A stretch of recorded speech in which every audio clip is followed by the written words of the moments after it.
What up, y'all? Murder Excellence, aka Slay Excellence. Man, I just wanted to do a quick video. You know, I be getting in my moods where I be feeling like I'm thinking about something that other people might need to hear or want to hear or relate to or understand. This traffic is ridiculous. Oh my God, I should have moved this way. Right, that is perfect time to do this little motivational video. So, my thing is, it's like might as well not even turn green. You can't even go nowhere.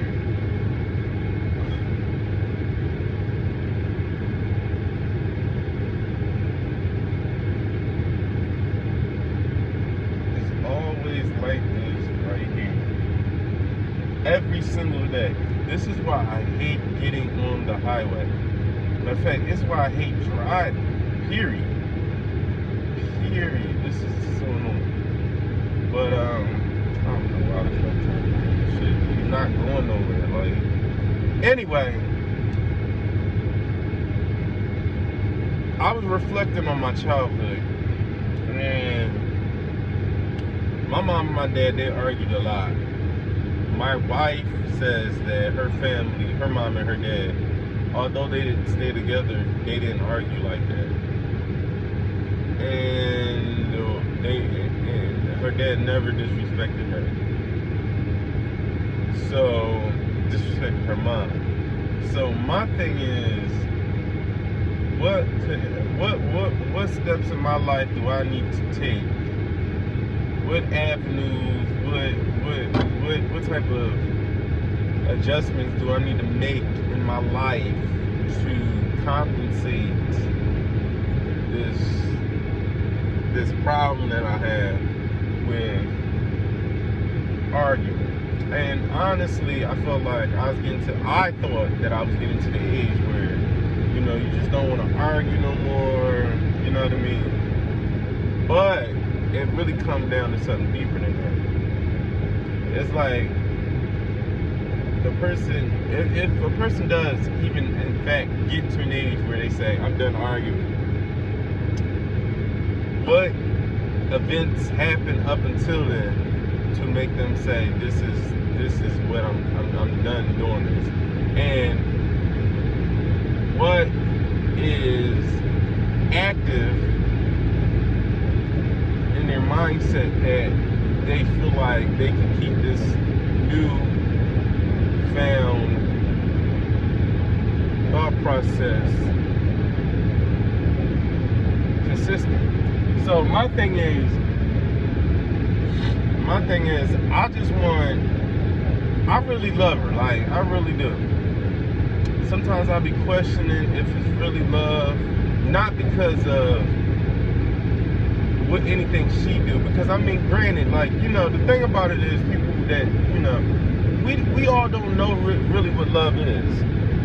It's a concept that only the person that invented it or instilled it in us naturally knows what it is.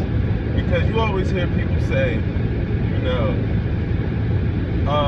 that lion is taking care of her cubs and she loves her cubs and all this other stuff, or this, you know what I mean? Something in nature doing what it instinctively needs to do, like,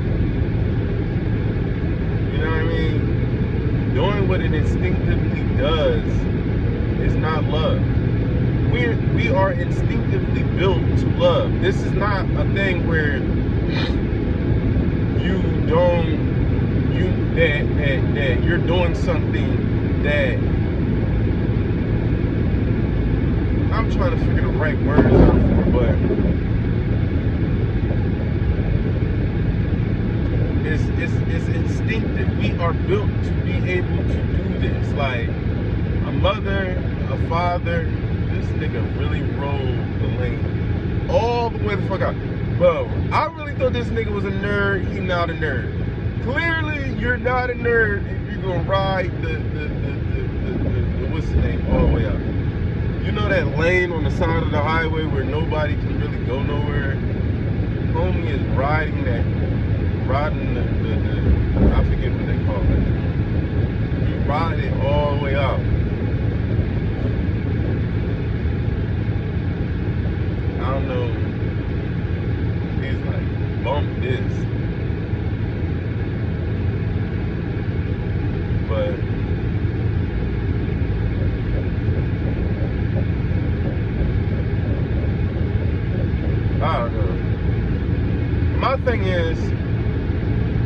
really just want to show, like, when people talk about love languages, you know, it's something that you pick up along your childhood. You know, your love language. I feel like it's a part. It has parts of your what you feel like you're missing, what you feel like you need. It's a lot of things. And a person's love language can be misunderstood. You know what I mean? And it doesn't necessarily mean that your love language can stay the same for the rest of your life. A lot of people don't really even understand that part. Your love language can actually change as you get older, because as you become more understanding of who you are, and sometimes even what you want from the other person, you become more than you even realize. Like, it's not something you just like, oh, okay, well, I'm just going to do it this way, or I'm going to do it that way. It's things that you just realize, like, okay, I can deal with this, or I can't deal with this. And a lot of times that may not even really be a part of your love language. You know what I mean? It may not even be a part of your love language. You might just be a person that grew up used to something, or you just want to accept it because it's a part of the person that you're willing to accept. I always say that people always make it seem like, you know, you want a toxic relationship, and the person that you're in a toxic relationship with is y'all two bad people. But the people aren't toxicity. You know what I mean? People are not toxicity. Sin makes you toxic, and the things that create sin, things that motivate sin, things that interest sin, are what ultimately make a person toxic.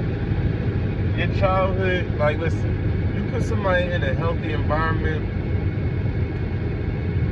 are they still toxic? Many people would say they wouldn't be, but that's the thing about it. We all toxic. We all toxic. I don't care what type of environment you was raised in. You can have the healthiest environment known to man, and you can still be a toxic person. It's a general, it's something that nobody can run from. So the thing about it is, if you wanna group yourself into the group of people that's toxic, fine. If you want to accept that, how do I want to say this? If you want to look at it in a more traditional sense and say, well, I'm not really toxic, I'm just a person that is like everybody else. So basically you're generalizing the concept. Now there's levels to everything, you know what I mean? Some people are a little more toxic than others, you know what I mean? Some people are not in tune with the weaknesses in themselves, and that alone makes it where people are pointing out the obvious, and like it just becomes a situation where you can't win, especially when you don't know. You know, everybody has to take a look at themselves from time to time and see what about them makes them who they are. You know what I mean? What about them gives people a reason to define the things that they believe make that person who they are. Because what makes you who you are is even a choice. What makes you who you are is even a choice. Because people be like, well, I was born in Philadelphia, so I'm an Eagles fan, and that's who I am. But that's a choice. That's a choice. You don't have to be an Eagles fan. Like there's literally 31 other teams that you can be a fan of, and it's not even just about like, oh, all right, well, this is my situation, or this is where I'm at, so this is why I choose that. that thought process that even makes you come up with that process, the thought process that even makes you come up with that, or to make you say that this is what it is, that has more to do with who you are than the fact that you were born somewhere, or that your parents did some certain things, or the fact that, you know what I mean? Your thought process is what really makes you who you are. The way you decide and make your decisions is what makes you who you are. It's not even about the surroundings, because the surroundings only influence who you are. It can, and that is a beautiful way of explaining it, because I say influence because when you think about influence, it doesn't necessarily mean that, like, all right, let's say I push somebody. That push can influence that person to do. We know this. This is the general consensus. I push someone, that influences them to go in the direction in which I pushed them. But everything after that is the choice. You know what I mean? That push doesn't define that push don't make you who you are. You know what I mean? That push doesn't make you, you know what I mean? That's why when people say it's a cause and effect, it is a cause and effect. But what the effect it really is defines itself. It's not the cause does not define the effect. Cause makes an effect, and then from there the effect the effect defines itself. You know what I mean? I know it sounds like ridiculous, like, yo, what is he even talking about, bro? Like, I'm lost. But if you get it, you get it. You know what I mean? And if you don't believe in that, all right, just to be a devil's advocate, there's probably a person out there saying, man, that don't make no sense. If I push somebody, that's the influence, and I influence that person to hit the ground or whatever, right? But everybody you push doesn't do the same thing afterwards. Have a discussion, right?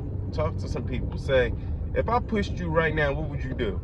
If you ask 5 people that, you'll probably get 2 to 3 different answers. Maybe even 5.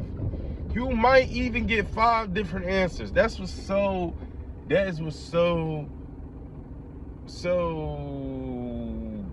weird about the fact that people say that influence makes you do something, because influence does make you do something, but what you do is your choice. You know what I mean? So, like, all right, I push a person, they fall on the ground, they get back up, they punch me. I push another person, they fall on the ground, they look up at me, they get back up, they keep moving. I push another person, they fall on the ground, they choose to cry, they choose to wait till somebody comes and gets them or assists them in the problem. I push another person, they fall on the ground, they get up, they run away. There is so many outcomes that can come even in a similar situation. Because what happens is, just like even in nature, if you see how, like, you know, different channels in water in the ocean and stuff like that, if water keeps passing through a certain area, or you walk over a certain area in grass, the first time you walk over that area of grass may not cause anything. You know what I mean? Matter of fact, it does cause something. The grass goes into the ground for that moment that you're stepping in it, and then it comes back up. But you keep stepping on grass, that same grass, over and over again. The results change each time. You know what I mean? To the point that after months of you doing that over and over again, there's a path there. There is literally dirt and grass surrounding all of the spots where you walk. You know what I mean? So I'm really trying to illustrate that our toxicity is what it is. There is going to be an effect for every cause that happens. But where you decide to be like, all right, bet, I want to make a different effect in this situation. I want to, that is what makes everyone on this planet different. Because just like with Martin Luther King, there was probably thousands of people, maybe even millions of people that were literally affected by what was going on during the Martin Luther King situation. When Martin Luther King was around. Martin Luther King chose to do it way differently than millions of people. You know what I mean? He chose to do it differently. And I'm not saying like, oh, nobody else did anything like Martin. What I'm saying is how he went about it is not like most people. You know what I mean? And even if you look at the Malcolm X situation, how he did it wasn't like most people. You know what I mean? It same situation, same thing, same time, but everybody was different. Rosa Parks did hers differently. You know what I mean? And some people, and listen, some people can be like, oh well, she was just tired. She wasn't trying to stand up to racism. But that's the thing though. That's the thing though. They all were tired. They all were tired. They all were tired. Every single one of them. Martin, Malcolm, and Rosa. All of them were tired. Martin was tired of seeing his people treated like that. Malcolm was tired of his people getting treated like that. Rosa was tired of her people getting treated like that. Now, you might be like people be like, well, Rosa just chose to stand. I mean, Rosa just didn't want to move to the back of the bus. No, no, it was deeper than that. Like, just because she didn't want to move to the back of the bus didn't mean that, oh well, she was just tired. There's plenty of things that we do when we're tired, and that probably wasn't the first day that she got on that bus. Like, people always make it seem like, oh, this was the day she was tired. She was more tired than she ever was tired before. No, it may not even have nothing to do with that. Like, that's the thing. Like, you know, and I'm the type of person, I really like, I overthink things. And for sometimes, like, moments like this, it's a good thing. And then other times, it's like, what's the point? Like, what's the point?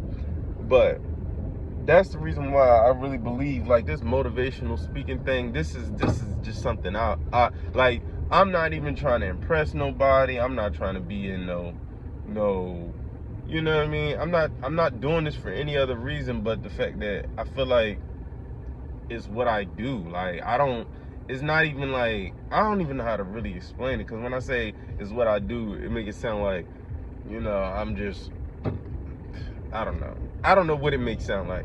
But I just know, like, I get up in the morning and I'm motivated to just be positive. Like, and I've always been like this. And sometimes people look at it like, well, you can't always be positive and you can't always be happy, you know? But that's the thing though. Like, even when I'm not happy, who I am is going to really operate in that situation. You know what I mean? So, like, if you always choose to be happy, if that's your general consensus and how you look at things, like, you always gonna look for the best in every situation, then granted, when you be put in a situation where you're not happy, you might literally go through the process that relieves it. So, like, okay, you frustrated, you don't like something that happened, but if you're a person that, like, you all right, give you 3 different people. There's one person that when things go wrong, matter of fact, one person they just always see a weird side of things. And I don't want to say I want to say weird because, you know, it make it like every word kind of defines the statement that you're trying to make. So if you don't use the right words, you could be offending somebody, making somebody else feel like they doing something wrong. But everybody is different. So what I'm saying is, one person, they come into work, and I'm trying to keep all the variables the same so that you can see that these are just different people. These are just different people. So coming to work, all three of these people work the same job. The first one comes in, he's like, yeah, it's Wednesday. No, it's actually Thursday. And the boss, the manager, tells him, like, all right, yeah, guys, we got a little bit of work to do. It's not a lot, just a little bit. You got one person like, a little bit of work, okay, a little, you know, like that. Then you got another person, they come in, and they're like, all right, guys, you know, got a little bit of work today. Not a lot, you know what I mean? God don't make it stretch out. And he's like, oh, man, that means I got to find a way to keep myself preoccupied when stuff gets slow. Then you got another person come in. All right, guys, don't got a lot of work for you guys, just a little bit. And the person's like, whatever. I'm planning on doing nothing anyway. You know what I'm saying? You know what I mean? So each person, same case, same situation, but they just operate differently. So the person that wants work may not like the situation when there's no work. A person that doesn't like work is not trying to be involved with it either way. A little bit, a lot, don't matter, don't want work anyway. Then you got somebody who is in the middle. It don't really matter to them either way. They could care less. They just there for the check. So, like, their perspective is really based on where their mindset is. And because of that very concept, that is why everybody's decisions on things are different. Everybody goes in, like, people say, oh, I would never do that. That might be true. That really might be true. But every situation changes how you look at the next one. And so you may, in that moment, when you say, oh, I would never do that, in that moment you might be right. You would never do that based on the situations and the outcomes that you have had happen to you, and the perspective that you have about the particular situation. The perspective that you have about the particular situation. And I say that because a person that's never been in that situation, their perspective is literally focused on whatever they think the outcome is going to be, and or whatever that situation sounds like it's entailing. Because there's been plenty of times where something is said to you and it's not really foreshadowing all of the things that come with it. You know what I mean? It's like telling you, oh, we're gonna have a little bit of work, and you're like, okay, a little bit of work, but you don't know really what that means. But you just have an idea, perspective on basically what a little bit of work means. Because even the laziest person can hear a little bit of work, and what you ask them to do is already a lot. You know what I mean? The first thing you ask them to do is already a lot. So I'm trying to give you like some context here, because that's what I like to do. I love giving context because I want people to fully understand the message, the ideas, how I'm trying to get to the point that I'm trying to make.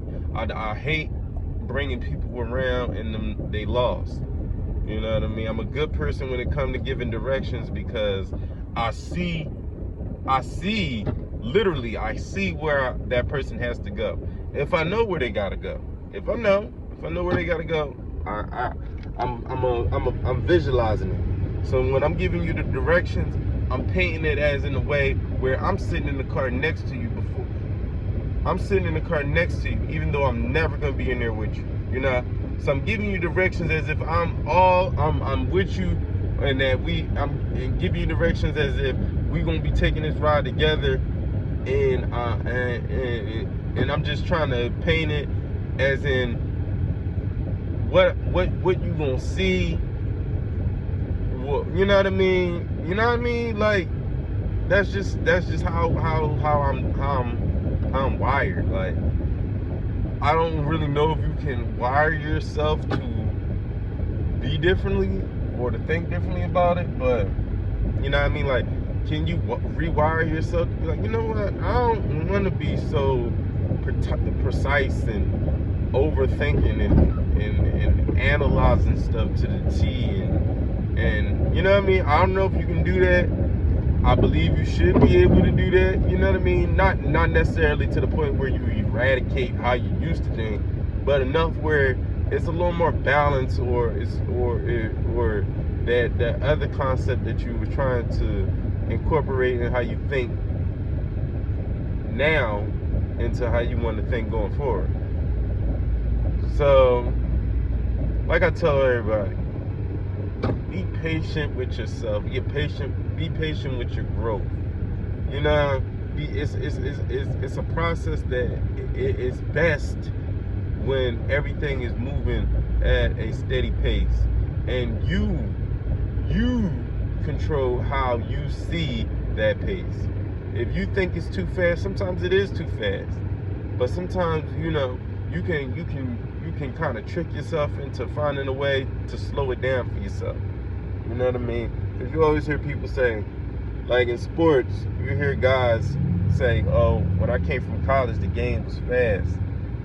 But as they get 3-4 years in the league, maybe 6 years in the league, you ask them again, and that speed of the game isn't even really spoken about. And it's not even like it's not fast still, but it's become something that they've seen so much that the speed does not really affect how they necessarily see it. You know what I mean? So let me say that again. They've seen it enough that the speed doesn't affect how they see it. So there's a lot of people that get the opportunity to do things that they want to do, and some people can go into a situation and say, that's not really for me. And then you got other people go into a situation and say, I need to get better. I need to get better. Then you got another person go into a situation and say, that was way different than I expected it to be. And although that one person can say all three of these, they can say all three of them, right? That one person can go into a situation and have the same ideas as everyone else. But we all focus on one more than the other. It is just what it is. We all focus on one more than the other. It is what we feel like we got to hang our hat on. And the thing about the process, it really is all three. It really is all three. It's not one. It's all three. Because when you first go to a job and you're like, it's not for me, the variables at that job are changing constantly. The variables in traffic are changing constantly. You can get on the highway like I am right now, and you could be bumper to bumper. And then in a matter of maybe 10 to 20 seconds, you can see the accident, and the accident is either bad or it's not bad. But then after you pass the accident, you see traffic start to speed up. That is life. Like, you know what I mean? Like, up until you see why the traffic is being caused, it's nothing but a burden to you. But you got people that put everything into their way of looking at it. So now when that person sees the traffic, they're like, well, damn, And I see why everything was moving so slow. Or well, damn, like, I mean, I am sitting in traffic, but I could be that car that's turned over on the hood. Or, well, man, the traffic bad, but look, it's picking up now. Or, you know what I mean? It really is based on how you want to look at it. You know what I'm saying? So, I always take everything back to sports for myself. Like, I go through every day and I literally try to put myself in a situation where I'm playing basketball. And that's what I started to realize. People always be like, oh, you living your dream. Are you living your dream? If you're not living your dream, or you're not chasing your dreams, and then you're not really happy. You won't be happy. You know what I mean? But the thing about your dream is, you're not all like what is your idea of a dream? Like, what is your idea of a dream? Because unfortunately, what people don't really explain, like the thing that people leave out about the part that they say, well, are you living your dream? Dreams, you gotta wake up from. You gotta wake up from them. There is no dream that you can live forever. You know what I mean? So even if a person says, oh, my dream is to make it into the NBA. My dream is to be an actor. You can't do it forever. You can't. You can't do it all day. You can't. And the thing about it is, if you've ever had to go through depression, if you've ever been through depression, if you're even depressed now, the very things that you love to do, you don't even want to do those things. So the dream is really based on how you feeling in the inside. You're never going to be able to live your dream if you're not happy. You know what I mean? You're never going to be able to live your dream if you're not happy. It will not feel like a dream. It will not even be classified as a dream. And that's the thing about it. You know what I mean? Your perspective has everything to do with your dream. How you look at things has everything to do with your dream. How you look at things has everything to do with your dream. So, what I'm saying is, if you get $1 million, right? And I'm gonna try to paint this as vividly as possible so you can really understand how chasing something that you gotta obtain going forward does not define your happiness, when your happiness should be able to be something that you can tap into like that. It shouldn't be something that you have to go out and do things to get. That would make happiness a fleeting thing. Like, think about that. That would make happiness not even worth living. You know what I mean? Because it's always fleeting. It's like, it would mean that even if you got what you wanted, that you don't really got it. You know what I mean? You don't really got it. Because there's nothing that lasts forever. So, my thing is, with this example, I gotta paint it vividly because I need you to see, I want you to see that your perspective has everything to do with your happiness. So, if you get $1 million, you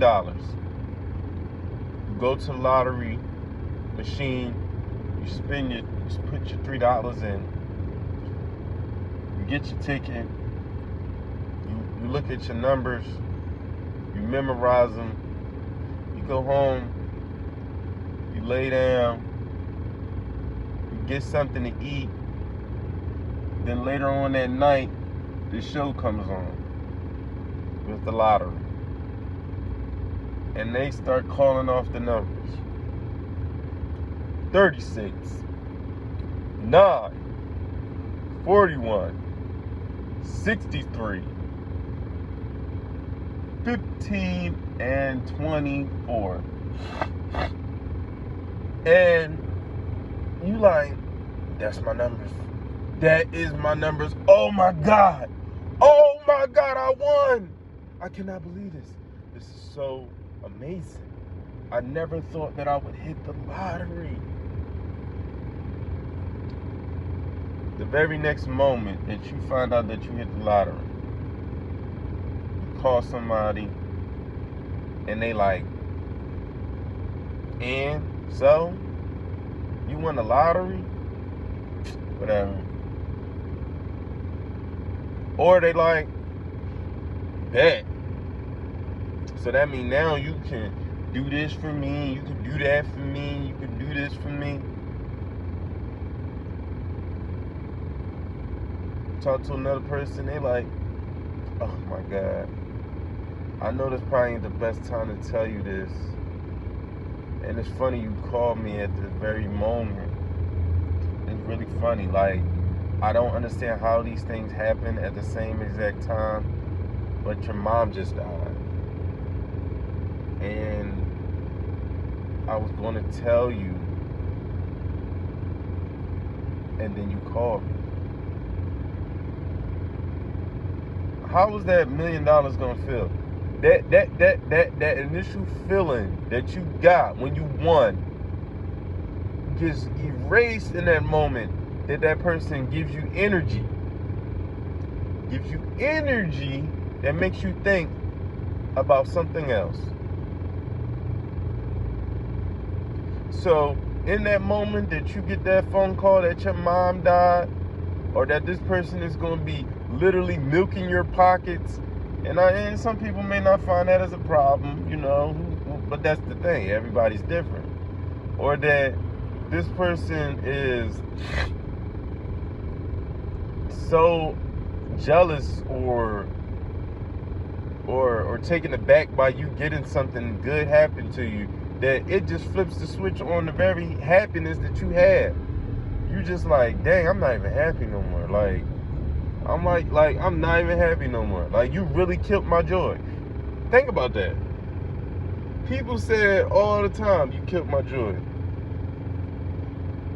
But it's the truth. It's the truth. Like, we can literally find ourselves allowing things to kill our joy, even in this very moment. Even in this very moment. And I'm only using the lottery because it's something that almost everybody watching this video can say, oh, I wish I had that. Like, even a millionaire can say, I want to win the lottery. But my thing is, you win the lottery every time you wake up. And people are like, oh my God, are you serious? Did he really just say, I win the lottery every time I wake up? But you do though. Because you can't win the lottery if you don't wake up. And I don't know how much people take importance into waking up, and how important being alive at the very minimum opens up possibilities beyond your even wildest dreams. Like, the wildest dream can even be surpassed. Give you an example, like, how could the wildest dream be surpassed? Give you an example. Let's say your dream, go bro, damn. Getting off this shit. I'm riding all on that joint. Fucking, I don't care. This taking forever. Forever. I'm done with this. But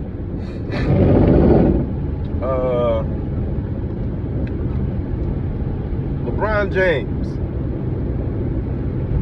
let's say his wildest dream, like, oh, I'm gonna be in the NBA, I'm gonna go first overall, I'm gonna play from my hometown, yeah, you know how y'all 8-year-old kids be. I'm gonna be in the NBA, mom, dad, I'm gonna be the first pick in the draft, I'm gonna play for my hometown, I'm playing for Cleveland. Imagine. And always have that one person in the room that be like, man, you ain't gonna do that. That's impossible. How you gonna get drafted #1 and you gonna go to the Cavaliers? That's crazy. That's never gonna happen.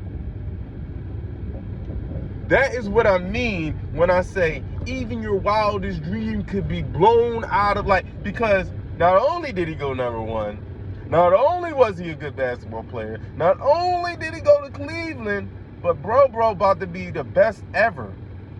He could be the best ever in some people's minds. He like, listen, even in that child's dream, they probably didn't say, oh, I'm gonna win, 4 championships?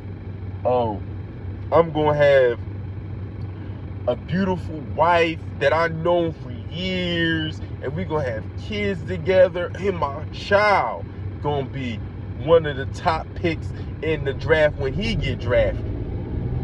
Wildest dream getting blown out of this world. Your wildest dream can get blown out of this world. A young kid from Akron having all his dreams blown out of this world. I'm talking about taken to levels that he never thought was possible. So every time you tell yourself, oh, I'm being a realist, I'm just telling you how it is. I'm just telling you what it is. I'm telling you how it's going to be. Really? Really though? Are you telling me how it's going to be? Because you can't tell me somebody didn't think LeBron was crazy if he told somebody he was going to the league. You can't tell me it wasn't somebody that was looking at him weird when he said, oh, I'm going to play for Cleveland. I'm trying to play for my hometown. Nobody would believe you. Nobody would believe you. You know what I mean? And that's the thing about it. That's the thing about it. That's the thing about happiness. You got to believe it. You got to do what's necessary for you to see it coming to fruition. Because if every time something doesn't go your way, you allow your happiness to just go down the drain, then there would be like, you can't. Let's just be honey with it. You can't let that happen. That should be your #1 goal. Forget all of that stuff you're talking about. Forget chasing money. Forget your wildest dream. Just chase what you want. Just chase it and enjoy the process. Enjoy the process. Because without the process, LeBron does not get where he's at. Without the process, his wildest dreams do not get blown out of the water. Without the process, he does not see that even what he thought was unachievable, or that what he wanted in his best dream can be taken to a level even farther than you've ever even thought. Because reality places in it things that we can never see.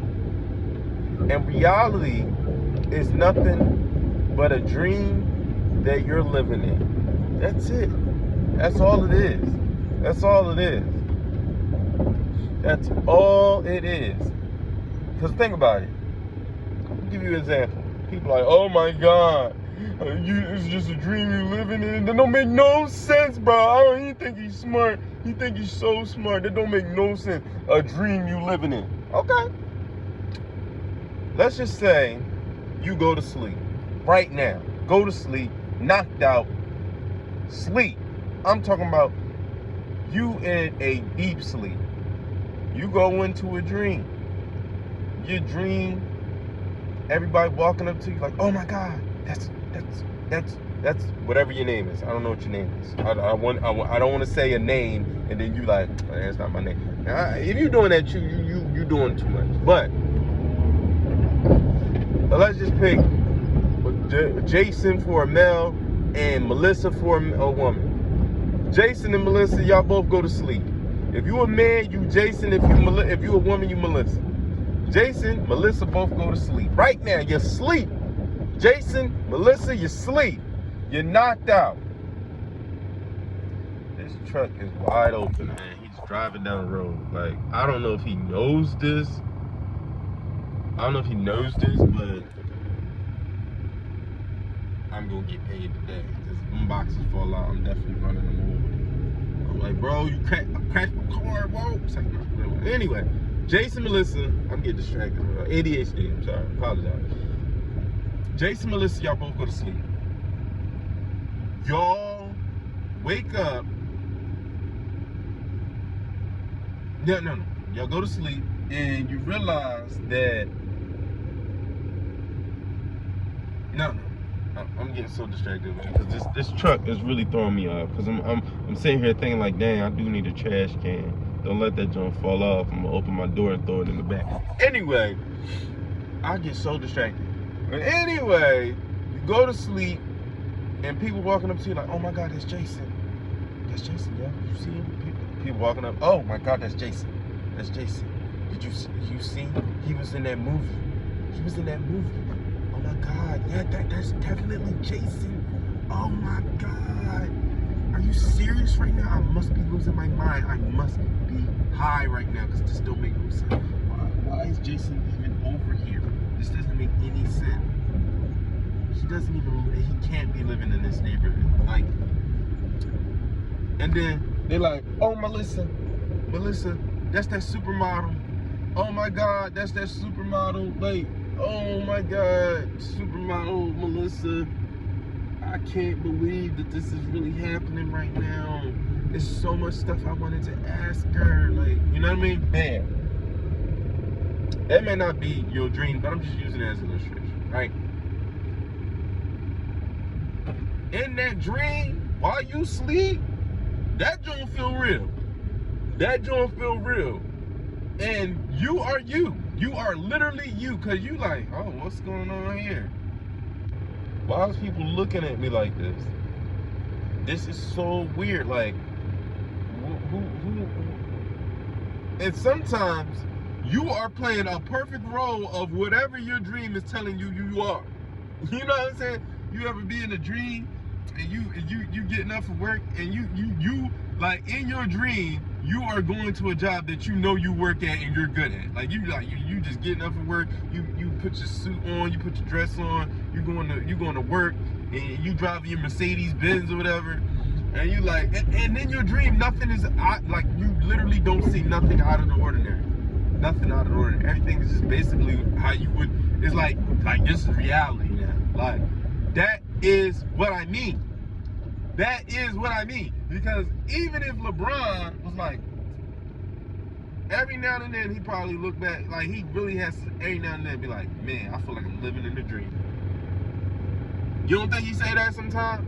You don't think Jay-Z wake up day like, yo, this is crazy, bro. I'm really Jay-Z. This is crazy. Yeah. You don't think that happens? Like, you don't really think that stuff happens, bro? Like, you don't think that happens?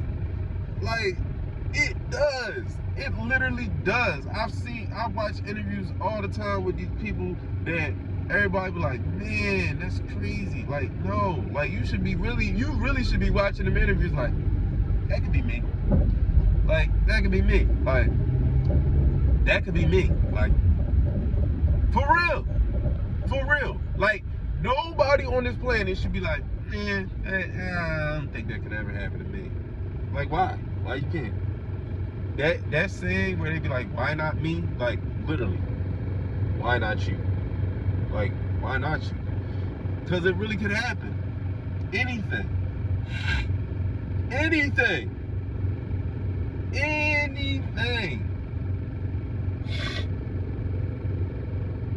Speak positively. Do positive. Be positive. Think positive. See positive.